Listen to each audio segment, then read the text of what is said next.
Greetings, everyone. I welcome you to our webinar, which is called Persuasion: 5 Key Techniques. And today we will have a really ambitious goal because, on the one hand, we will need to brush up on the basics. We will need to understand how the basic persuasion works.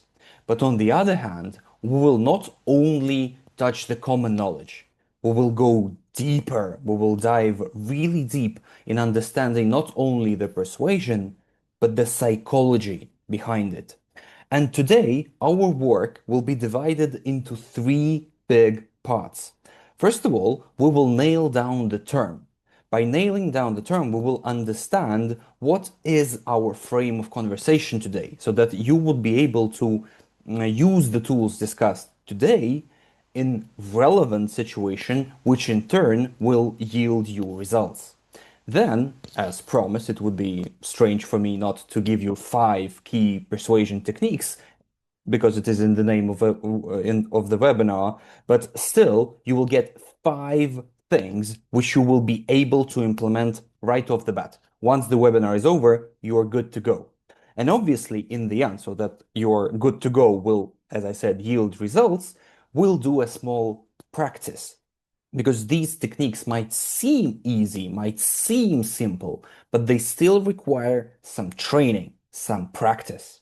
So this is how we will organize our work today. And as I said, we'll begin from the term persuasion. And this is actually a really big problem because I've seen countless times how people try to master their persuasion before understanding what persuasion is.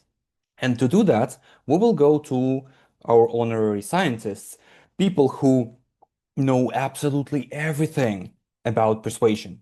And if you go into scientific articles, this is what you will find there. Persuasion is a process in which communicators try to convince other people to change their own attitudes or behaviors regarding an issue through the transmission of a message in an atmosphere of free choice.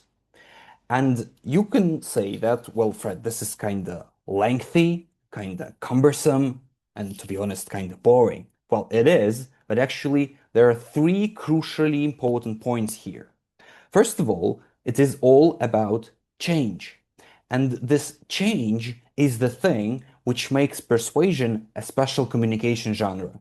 It's not about delivering information, it's not about talking, it's about inspiring a change within somebody. And this change brings us to the second point, important point of this term. It's about changing either how people see the world around them, meaning attitudes, or how they behave in that world. And this is crucially important. Yet again, it's all about inspiring change, and it can be both in their heads, how they see the world around them, or what do they do in the world around them. And the most important thing is the third one. It's all about the atmosphere of free choice. Because I'm often asked in trainings like, Fred, how can I manipulate person to do what I need? How can I coerce them to do what I need? Persuasion is not about that. Because manipulation and coercion is not a healthy communication tactic. It is something which will yield you results in short term, but will undermine your relationship with the counterpart in the long run. So this is why we in Thinking People are strictly against these things. And this is why we rely on persuasion. When it is all about making an idea attractive in the eyes of the others, it's not about forcing them to do what you do, but actually making them want to do what you require of them. And this is a totally different thing, which is much, much more useful in today's business environment.